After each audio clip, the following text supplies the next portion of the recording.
नगरसेवक झालेले आणि जे निवडून आले, सध्या काँग्रेसचे जे आता बळवंत वानखेडे ते ब्रेक डान्स करत होते, त्या ब्रेक डान्स मी पाहिला.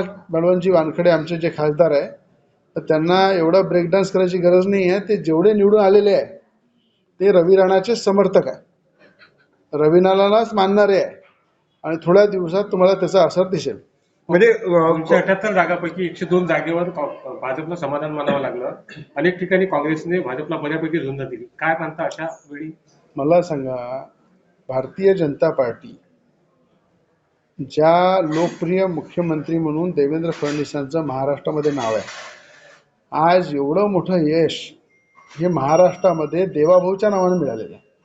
आणि देवाभाऊच्या नावाने जर एवढं मोठं यश महाराष्ट्रामध्ये मिळालेलं आहे, तर त्याची नोंद जनतेने केली आहे की स्वतंत्र लढल्यानंतर सुद्धा या ठिकाणी देवाभाऊच्या नावावर भारतीय जनता पार्टीला यश मिळू शकते. एवढ्या मोठ्या प्रमाणात नगराध्यक्ष, आज 1500चे 3500 नगरसेवक निवडून आले, 100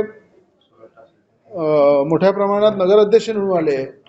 तर हे सगळं जे यश आहे, मला वाटतं देवेंद्र फडणवीसांचं जे काम आहे, जे घराघरापर्यंत पोहोचलं आहे, हे देवाभाऊचं चमत्कार. बळवंत वानखेडे यांनी जास्त डान्स करण्याची गरज नव्हती, सर्व माझेच समर्थक आहे, लवकरच त्याचा असा एकूणच त्यांनी दावा केलेला आहे. तुमची काय उत्तर असेल त्यांना?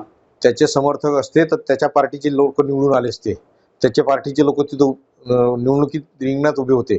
एका सीटसाठी लोकांना आमिष दाखवलं आणि आमिष दाखवून त्याचा जबरदस्तीनं विड्रॉल घेतला, त्याला पैसे दिले, ते त्याचे ते कलोती म्हणून ते अविरोध निवडून आले.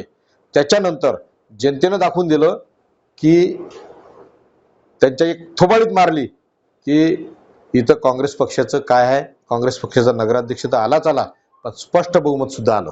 त्याच्यामुळे त्यांना ह्या गोष्टी करावं नाही आणि बालिशपणा नुसताच बालिशपणा करावं नाही.